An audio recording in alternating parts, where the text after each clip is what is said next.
لگے کہ کیا تمہارا اللہ جو ہے یہی سکھاتا ہے؟ یہ ہمارا مال ہے، ہم جس طرح چاہے اس کو بیچے۔ اب اس کے بعد جب حضرت شعیب علیہ السلام نے بار بار اپنے قوم کو سمجھایا تو وہ قوم ماننے کو تیار نہیں تھی، پھر اللہ تبارک و تعالیٰ کے طرف سے عذاب آتا ہے۔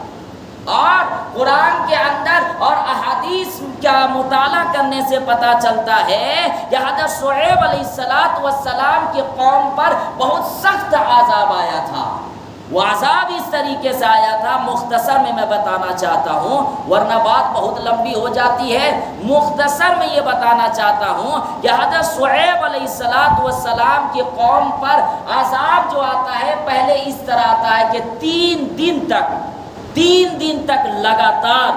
متواتر اس پر جو ہے ان لوگوں کے پر جو ہے گرمی کی شدت پڑتی، اس طرح گرمی پڑتی ہے کہ جیسے لگتا ہے کہ آسمان سے انگارے گر رہے ہیں، آسمان سے آگ کے انگارے گر رہے ہیں، اور اس کے بعد زمین آگ اگل رہی ہے۔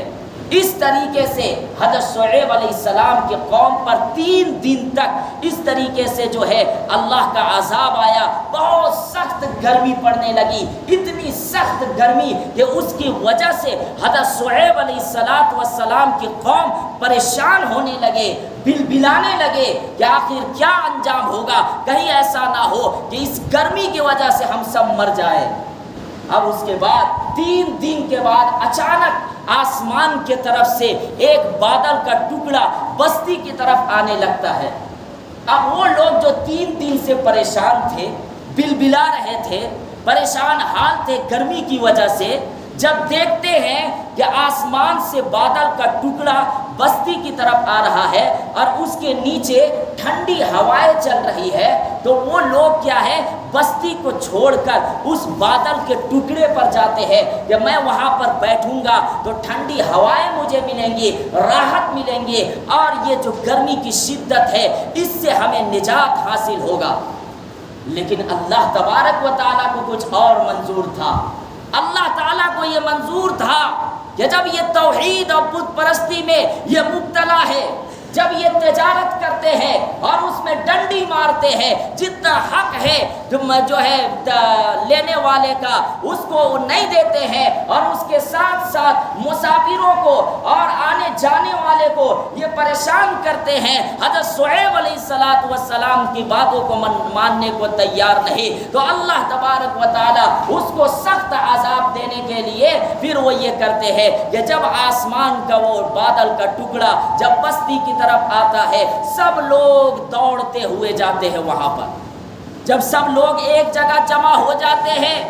تو اب اس کے بعد وہ جو بادل کا ٹکڑا تھا جس سے ٹھنڈی ہوائیں آ رہی تھی، اچانک وہ ٹھنڈی ہواؤں میں جو ہے وہ کیا آنے لگا، وہ آسمان سے آگ کے انگارے، یعنی وہ بادل کے ذریعے سے آگ کے انگارے برسنے لگے اور وہ انسانوں پر گرنے لگے وہ انگارے، جس کے وجہ سے وہ تمام کے تمام جل کر وہ تمام کے تمام لوگ اسی جگہ ختم ہو جاتے ہیں۔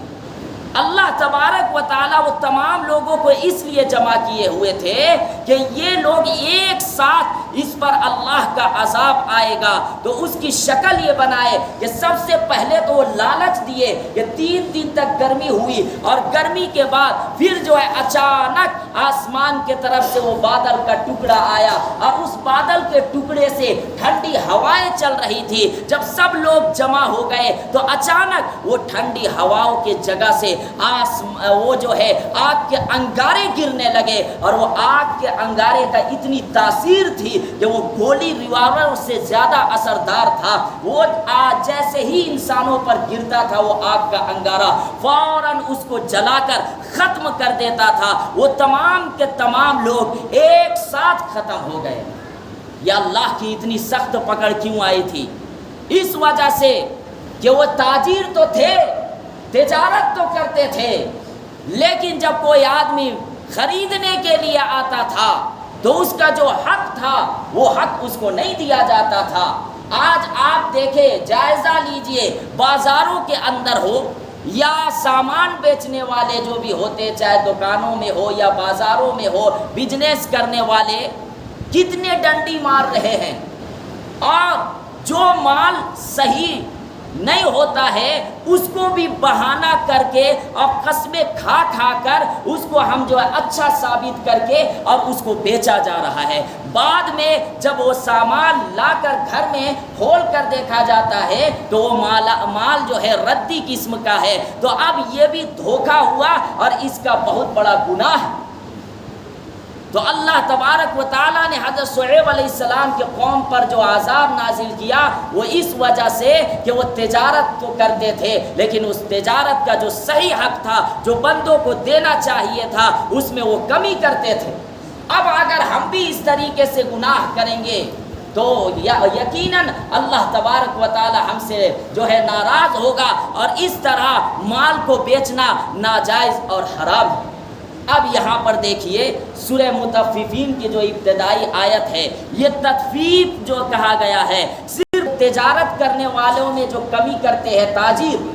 اس کو یہ عذاب نہیں، بلکہ اس کے ساتھ ساتھ اگر کوئی آدمی عبادات میں بھی کمی کرتا ہے تو وہ بھی تطفیف میں شمار ہوگا، وہ بھی اللہ کا ایک طرح سے حق مارنا ہوا۔ مثال کے طور پر آپ نماز پڑھنے کے لیے آئے، اب نماز کو کہا گیا کہ اطمینان و سکون کے ساتھ پڑھا جائے، رکوع اطمینان سے کیا جائے، سجدہ اطمینان سے کیا جائے اور اس کے بعد تسبیح اطمینان سے پڑھا جائے۔ اب اگر ہم نماز پڑھنے کے لیے آئے جلدی جلدی پڑھ رہے ہیں، صحیح سے نہ تو سورت پڑھے، نہ تو صحیح سے تسبیح پڑھے، نہ تو صحیح سے التحیات پڑھے، تو یہ بھی اللہ کا جو حق ہے عبادت میں ہم کمی کر رہے ہیں اور یہ بھی گناہ کا سبب بنے گا اور ایسی نماز کو حدیث کے اندر ہے کہ اس کے منہ پر مار دیا جائے گا۔ اس لیے بھی اگر ہم عبادات کر رہے ہیں تو اس میں بھی ہمیں جو اللہ کا حق ہے اور جس طریقے سے کرنے کا حکم ہے اسی طریقے سے کیا جائے گا۔ اسی طریقے سے اگر کوئی آقا مزدور رکھا ہوا ہے، اب اگر اس مزدور سے وہ پورا کام لیتا ہے، مثال کے طور پر اگر کوئی آدمی کوئی غلام کو کوئی مزدور کو رکھا ہوا ہے اور اس سے وہ 10 گھنٹہ کا کام لیتا ہے، پورا کام لے رہا ہے اور ایک بات طے ہو گئی کہ مہینہ میں ہم 10,000 روپیہ دیں گے، لیکن جیسے ہی مہینہ ہوتا ہے تو وہ ٹال مٹول کرتا ہے، وہ ٹال مٹول کرتا ہے، وہ کہتا ہے کہ میرے پاس ابھی پیسہ نہیں ہے، 1 ہفتہ بعد دوں گا یا 2 ہفتہ بعد دوں گا۔ یا مثال کے طور پر مزدور سے یہ بات طے ہوئی کہ دیکھو تم مزدوری کرو، اس کے عوض میں مہینہ میں ہم 10,000 روپیہ دیں گے اور اس کے ساتھ ساتھ 2 وقت کا کھانا ہم دیں گے، وہ کھانا دیں گے جو ہم خود کھاتے ہیں، انشاءاللہ وہی کھانا تمہیں ملے گا۔ لیکن کیا ہوتا ہے کہ کچھ دنوں تک تو صحیح چلتا ہے اور اس کے بعد پھر یہ ہوتا ہے کہ وہ آقا وہ جو ہے کھانا اس کو صحیح سے نہیں دیتا بلکہ کھانا کھاتا ہے اور جو بچ جاتا ہے بچا ہوا کھانا اپنے نوکر کو دیتا ہے، تو یہ بھی تطفیف میں شامل ہوا، یہ بھی اس مزدور کا حق مارنا ہوا جو گناہ کا سبب ہوگا۔ کیوں؟ اس وجہ سے کہ جب بات پہلے ہی طے ہو گئی تھی کہ میں تمہیں مہینہ میں 10,000 دوں گا اور وہ کھانا دوں گا جو ہمارے گھر میں کھانا بنتا ہے جو میں کھاتا ہوں، تو اب اگر آپ اس کا حق مار رہے ہیں اور اس کو وہ کھانا نہیں دے رہے جو آپ کھانا کھاتے ہیں تو یہ بھی تطفیف میں شمار ہوا اور یہ گناہوں کا ایک سبب بنے گا۔ یا مثال کے طور پر کوئی عدل و انصاف میں تطفیف کر رہا ہے، وہ کیسے کہ مثال کے طور پر اگر کوئی عدالت میں کوئی بات لے کر جاتا ہے، اب اگر ٹارگٹ بنا کر ایک قوم کو ایک مذہب والے کو ٹارگٹ بنایا جا رہا ہے اور اس کو جو ہے جیل میں بند کرنے کی کوشش کی جا رہی ہے، حالانکہ اس کا کوئی قصور نہیں ہے، لیکن سازش کے تحت ہم جیسے آدمیوں کو اور اچھے آدمیوں کو مسلمان کو ٹارگٹ بنا کر اگر جیل میں بند کرنے کی کوشش کی جا رہی ہے تو یہ بھی تطفیف میں شمار ہے اور اللہ تبارک و تعالیٰ کی سخت پکڑ ہے۔ اور ایسے لوگوں کو جو عدل و انصاف میں کمی کرتے ہیں، کہا گیا کہ ایک پیر جہنم میں ہوتا ہے اور ایک پیر جنت میں ہوتا ہے۔ جیسے ہی اگر کوئی آدمی قلم کو غلط طریقے سے سائن سائن کرتا ہے، دستخط کرتا ہے، اگر کوئی بے قصور کو پھنسا کر اگر وہ فیصلہ کر دیا اور اس کو جیل میں بند کر دیا تو وہ سمجھو کہ جہنم کا حقدار ہو گیا، اور اگر وہ فیصلہ حق کیا اور وہ صحیح فیصلہ دیا تو وہ سمجھو کہ جنت کا حقدار ہے۔ اسی وجہ سے کہا گیا کہ فیصلہ کرتے وقت چاہے قاضی ہو، چاہے بادشاہ ہو، چاہے وقت کا پردھان منتری ہو، اگر کسی کو غلط طریقے سے پھنسا کر اگر اس کو جیل میں بند کر رہا ہے تو سمجھو کہ وہ بہت بڑے گناہوں کا حقدار ہو رہا ہے، یہ بھی تطبیق میں شمار ہے۔ دوسری بات یہ ہے کہ دوستو بزرگوں، اب اگر کوئی آدمی کو کہا جا رہا ہے کہ آپ علم حاصل کرو، علم حاصل کرو، مثال کے طور پر قرآن و حدیث کا علم حاصل کرو، ایک آدمی نماز پڑھنے کے لیے آیا، اب اس کو معلوم ہی نہیں ہے کہ نماز کے اندر 13 فرائض ہے، اس کو معلوم نہیں ہے، اب وہ آدمی نماز پڑھ رہا ہے، اس میں سے کوئی ایک فرض اس کا چھوٹ گیا، نماز اس کی ہوگی نہیں، اب وہ سمجھ رہا ہے کہ نہیں میری نماز ہو گئی، یہ بھی تطبیق میں شمار ہے۔ اگر کسی جگہ کے علماء موجود ہے، اگر مدارس اور مکاتب موجود ہے، اگر حفاظ موجود ہے، اس کے باوجود آپ اپنی سستی اور کاہلی کی وجہ سے آپ قرآن و حدیث کا علم نہیں سیکھ رہے ہیں، اپنے بچوں کو مسجد میں نہیں بھیج رہے ہو، مکاتب میں نہیں بھیج رہے ہو، کل قیامت کے میدان میں یہ عذر نہیں چلے گا کہ ہمیں معلوم نہیں تھا۔ اس جگہ اللہ یہ بھی تو کہے گا کہ جب آپ کے شہر میں علماء موجود تھے، ائمہ موجود تھے، مکاتب مدارس کا نظام تھا، تو تم نے قرآن و حدیث کا علم کیوں نہیں سیکھا؟ تم نے مسائل کیوں نہیں سیکھے؟ جبکہ حدیث کے اندر اللہ کے نبی نے یہ ارشاد فرمایا، طلب العلم فریضۃ علی کل مسلم، کہ علم کا سیکھنا ہر مسلمان پر فرض ہے، چاہے اس کی عمر جتنی ہو جاوے، اس میں یہ عذر نہیں چلے گا کہ میری عمر زیادہ ہو گئی، اب میں کام میں مشغول رہتا ہوں، اب میں کیسے جا کر اس چھوٹے آدمی سے سیکھوں۔ اللہ کے دربار میں یہ عذر نہیں چلے گا، بلکہ اللہ کے نبی نے یہ فرمایا کہ ہر انسان پر علم کا سیکھنا فرض ہے۔ اب آپ حضرات یہ بتائیے، بہت سے لوگ نماز پڑھنے کے لیے آتے ہیں، نماز پڑھنے کے لیے آتے ہیں، اب بغیر ٹوپی کا بھی نماز پڑھ لیتے ہیں۔ ہم مان رہے ہیں کہ بغیر ٹوپی کے بھی نماز ہو جاتی ہے، ہم نہیں کہہ رہے کہ نماز نہیں ہوتی، لیکن اللہ کے نبی صلی اللہ علیہ وسلم کا عام معمول کیا تھا؟ کیا ہمیشہ اللہ کے نبی صلی اللہ علیہ وسلم بغیر ٹوپی کے نماز پڑھا کرتے تھے؟ نہیں پڑھا کرتے تھے، عمامہ ہوتا تھا یا ٹوپی لگاتے تھے۔ وہ کسی عذر کی وجہ سے ایک دو مرتبہ اللہ کے نبی صلی اللہ علیہ وسلم بغیر ٹوپی کے نماز پڑھے۔ حدیث کے اندر ہے کہ کسی میدان میں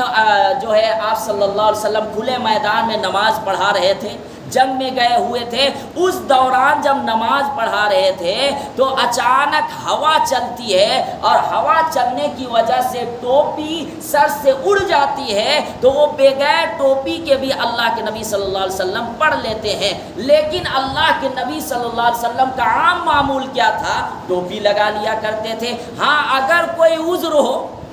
مثال کے طور پر آپ مسجد میں گئے، کہیں ٹوپی نظر نہیں آ رہی ہے، آپ کے پاس رومال بھی موجود نہیں ہے کہ آپ جو ہے لپیٹ لیں، وہ مجبوری ہے، اس میں نماز ہو جائے گی۔ لیکن جان بوجھ کر ایک فیشن کے لیے اگر ہم ٹوپی نہیں پہن رہے ہیں تو یہ بھی تطفیف کرنا ہوا۔ یہ ایک طرح سے جو اللہ کا حق ہے اور جو نبی صلی اللہ علیہ وسلم کا طریقہ ہے اس میں آپ کمی کر رہے ہیں،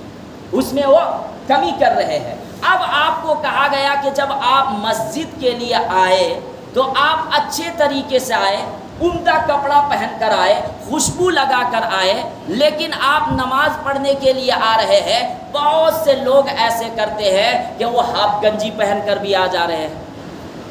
حالانکہ اس میں بھی نماز ہو جائے گی، لیکن بہتر طریقہ کیا ہے کہ آپ فل پہن کر آئے۔ بھائی اللہ کے دربار میں آ رہے ہیں، جتنا ہم بن سور کر آئیں گے، جتنا ہم ڈھک کر آئیں گے بدن کو، اتنا آپ کو اجر و ثواب ملے گا۔ بعض نمازی تو ایسے بھی ہوتے ہیں کہ جب وہ سجدہ میں جاتے ہیں تو پیچھے کا حصہ نظر آتا ہے. یہ مسئلے کی بات میں بتا رہا ہوں. یاد رکھیے گا مرد کا جو سطر ہے وہ ناف سے لے کر یہ گھٹنوں تک ہے, اس کے درمیان کوئی بھی چیز نظر نہیں آنی چاہیے. اگر بعض علماء تو یہ کہتے ہیں کہ اگر اتنا نظر آ جائے کہ جس سے صاف جھلک رہا ہو اور 3 مرتبہ سبحان اللہ کی مقدار پر اس طرح کے سے نظر آ جائے کھلا ہوا ہو تو نماز ہی نہیں ہوگی. اب آپ دیکھیے کہ کتنے ایسے لوگ آتے ہیں, اب وہ صحیح طریقے سے آتے نہیں ہیں, پیچھے کا حصہ جب وہ سجدہ میں جاتے ہیں تو نظر آ رہا ہے. آپ لوگ خود سمجھدار ہیں, جب ہم اللہ کے دربار میں آ رہے ہیں تو کیوں نہ ہم اچھے طریقے سے آئیں. اگر ہم جو ہے کرتا پاجامہ, ٹھیک ہے کرتا پاجامہ نہیں, اگر آپ پینٹ ہی شرٹ پہن کر آ رہے ہو تو اس طریقے سے آئے کہ آپ کا بالکل کوئی بھی حصہ نظر نہیں آئے. تو اس طریقے سے ہر مسائل کو سیکھنا ضروری ہے. ہم سمجھتے کہ نہیں ہم نے تھوڑا بہت علم سیکھا بس بات ختم ہو گئی. اب اللہ کے نبی صلی اللہ علیہ وسلم ایک مرتبہ کیا ہے کہ کھڑے ہو کر بھی استنجا کیے, کھڑے ہو کر کیے, لیکن عذر کی وجہ سے کیے. یا تو وہاں پہ کچھ کچڑا تھا, کوڑا دان تھا, یا پھر جو ہے حدیث کے اندر لکھا ہوا ہے کہ گھٹنوں پر درد تھا, اس کی وجہ سے اللہ کے نبی صلی اللہ علیہ وسلم بیٹھ کر استنجا نہیں کیے, صرف ایک مرتبہ کھڑے ہو کر کیے. لیکن اللہ کے نبی صلی اللہ علیہ وسلم ہمیشہ کیا کیا کرتے تھے, بیٹھ کر استنجا کیا کرتے تھے, بیٹھ کر اطمینان کے ساتھ. ڈھیلا بھی استعمال کرتے تھے, پانی بھی استعمال کرتے تھے. اب اگر ہم اسی کو دلیل لے لیں گے کہ نہیں حدیث کے اندر تو ہے کہ اللہ کے نبی کھڑے ہو کر استنجا کیے, ہم بھی کریں گے, تم کون سے ہوتے ہو مولوی صاحب بتانے والے. لیکن اللہ کے نبی صلی اللہ علیہ وسلم کا عام معمول کیا تھا, ہمیشہ کیا تھا, بیٹھ کر کیا کرتے تھے اور اس کے بعد اطمینان سے کیا کرتے تھے تاکہ پیشاب کا چھینٹا نہ پڑ جائے. ہم لوگ کیا کرتے ہیں کہ پہلی چیز تو یہ ہے کہ بہت سے مسلمان ایسے ہوتے ہیں کہ بیٹھنے کی جگہ ہے لیکن جہاں سڑک وغیرہ میں موقع ملتا ہے کھڑے کھڑا استنجا کر دیتے ہیں. بھائی مسلمان ہیں آپ, ایمان والے ہیں, ایمان والے کو ہر ایک عمل سے ایسا لگنا چاہیے کہ آپ واقعتاً ایمان والے ہیں, واقعتاً ایمان والے ہیں. اب دیکھیے کہ بیٹھ کر استنجا کرنا ہے لیکن ہم کھڑے ہو کر رہے ہیں, کوئی عذر نہیں, کوئی مجبوری نہیں, لیکن پھر بھی کر رہے ہیں. اس میں بھی عبادت میں آپ تطفیق کر رہے, گناہ کا حقدار ہوں گے, آپ کو گناہ ملے گا. اب اگر آپ کے پاس پانی موجود ہے لیکن پانی استعمال نہیں کر رہے, ڈھیلا استعمال نہیں کر رہے جان بوجھ کر, تو آپ کو گناہ ہوگا. جب اللہ کے نبی صلی اللہ علیہ وسلم پانی استعمال کیا کرتے تھے تو ہمیں بھی استنجا کے بعد پانی استعمال کرنا چاہیے. اب یہ کہا گیا کہ خاص طور سے جب آپ استنجا کریں تو اطمینان کے ساتھ کریں, کہیں بھی پیشاب کا چھینٹا نہ پڑے, اس وجہ سے کہ قبر کے اندر عام طور پر جو گناہ ہوتا ہے وہ پیشاب کے چھینٹوں سے نہ بچنے کی وجہ سے ہوتا ہے. حدیث کے اندر بھی ہے کہ اللہ کے نبی نے صلی اللہ علیہ وسلم ایک مرتبہ جب سفر میں تھے تو گھوڑا حرکت کرتا ہے تو اس وقت اللہ کے نبی صلی اللہ علیہ وسلم فرماتے ہیں کہ یہ 2 قبر والوں کو یہاں عذاب ہو رہا ہے. ایک قبر والوں کو اس وجہ سے ہو رہا ہے کہ وہ پیشاب کے چھینٹوں سے نہیں بچتا تھا. اب یہاں پر بہت سے مسلمان ایسے ہیں کہ بہت جلد استنجا کرتے ہیں اور اس کی وجہ سے کپڑوں میں استنجا پڑ جاتا ہے, بعض مرتبہ بدن میں پڑ جاتا ہے. اب اس سے گناہ کا سبب ہوگا, اللہ حفاظت فرمائے, پھر ہو سکتا ہے ہمیں عذاب بھی ہو. اس لیے آپ جب بھی استنجا کریں اطمینان کے ساتھ کریں اور پانی لیں, اس کے بعد اٹھنا چاہیے. تو یہ چیزیں کب جب ہم سیکھیں گے, جب آپ کے اندر قرآن و حدیث کا علم ہوگا, جب مسائل کا علم ہوگا. اسی وجہ سے کہا جاتا ہے کہ اپنے بچوں کو مکتب میں ضرور بھیجے. مسجد حرا, اس مسجد میں بھی فجر کی نماز کے بعد مکتب کا نظام چل رہا ہے اور آپ حضرات سے گزارش ہے, کم سے کم یہاں سامنے والوں کو, والدین سے گزارش ہے کہ بچوں اور بچیوں کو بھیجے, اس سے ماحول بنے گا. ورنہ پتہ چلا کہ آنے والے دن میں وہ ایمان سے بھی نکل جائے گا، اس کو پتہ نہیں چلے گا کہ میں ایمان سے نکلا ہوا، وہ کفر و شرک میں بھی مبتلا ہوگا اور وہ یہ سمجھے گا کہ نہیں میں ایمان والا ہوں۔ جب تک صحیح علم اور صحیح تعلیم اور صحیح تربیت بچوں کو نہیں دی جائے گی تو پھر ہو سکتا ہے کہ آگے چل کے ہمارے لیے نقصان کا سبب ہوگا۔ اور معاشرے کے اندر آپ خود دیکھیے ایسی برائی مل رہی ہے جو کہ میں اس مختصر سے وقت میں نہیں بتانا چاہتا۔ دوسری بات کہ جب ہمارا ایمان مضبوط رہے گا، جب ہمارا ایمان مضبوط رہے گا، قرآن و حدیث سے جب ہم محبت کرنے والے ہو جائیں گے، جب ہم اللہ اور اللہ کے رسول سے محبت کریں گے تو پھر ہمارے دل میں بزدلی نہیں آئے گا۔ ہم ایمان سے جب محبت کریں گے تو ہم غیر سے ڈرنے والے نہیں بنیں گے اور حق آواز کو بلند کریں گے۔ یاد رکھیے گا، اگر آپ پر ظلم ہو رہا ہے اور اگر آپ اپنی آواز کو بلند نہیں کر رہے ہیں، میں یہ نہیں کہہ رہا کہ آپ قانون کو چھوڑ کر جو آواز بلند کریں، قانون کے دائرے میں رہ کر آپ اپنی آواز کو بلند کریں گے، حق بات بولیں گے، تب ایک معاشرہ اچھا ماحول بنے گا۔ اور بھارت کے اندر جو نفرت کا ماحول ہے اور جو چند لوگ ہیں، صرف 1-2%، وہ لوگ ہمارے بھائی چارگی کو ختم کرنا چاہتے ہیں۔ ہندو مسلم سکھ عیسائی میں جو محبت ہے اور انشاءاللہ محبت رہے گی، لیکن 2% جو لوگ ہیں وہ یہ چاہتے ہیں کہ نہیں، نفرت کا ماحول کو وہ جو ہے قائم کرے۔ اسی وجہ سے یہ گیان واپی مسجد کو چھیڑا گیا۔ ہم اس میں زیادہ